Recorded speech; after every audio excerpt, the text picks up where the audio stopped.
Okay mga pre, so magandang araw. So quick tutorial lang tayo dito sa trending na Queen Yasmin font.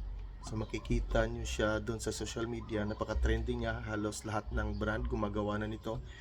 Even the Cebu Pacific, yung McDo. So yan, meron na. Makikita nyo naman sa image na nandyan yung ito yung Queen Yasmin font.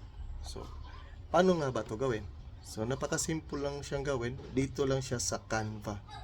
So, open nyo lang yung Canva.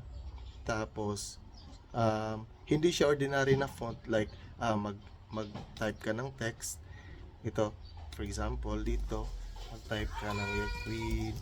Tapos, kung i-change mo siya ng font, makikita mo dito yung font. So, hindi siya ganon. Wala ka makita na fonts dito. So, ang ano dito, guys, is image siya na i-design mo siya sa canvas mo. So like this. So ito na yung Queen font. So puro siya image, tapos makikita nyo meron siyang crown. Ibig sabihin yan dapat nakasubscribe ka sa Pro dito sa Canva. So kung wala ka pang Pro, you can subscribe doon sa ang dami nagtitinda online ng mga Canva Pro. You can try. Kasi kapag hindi ka Pro, hindi mo siya magagamit. So paano nga ba ito gamitin, di ba? So, napaka-simple lang. Like this. So, i-delete natin to. Punta ka dito sa element. Tapos, ito yung set na ikakopy natin. Kasi ito yung lahat big letters to. Meron siyang small letters.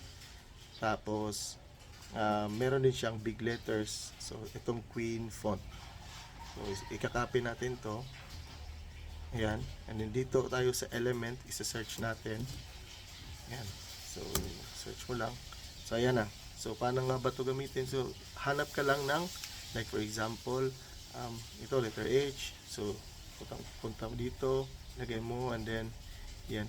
Para talagang magdi-design ka dito ng image. Hanapin mo lang yung letter na gusto mo. So, yan. Ganun lang siya dali.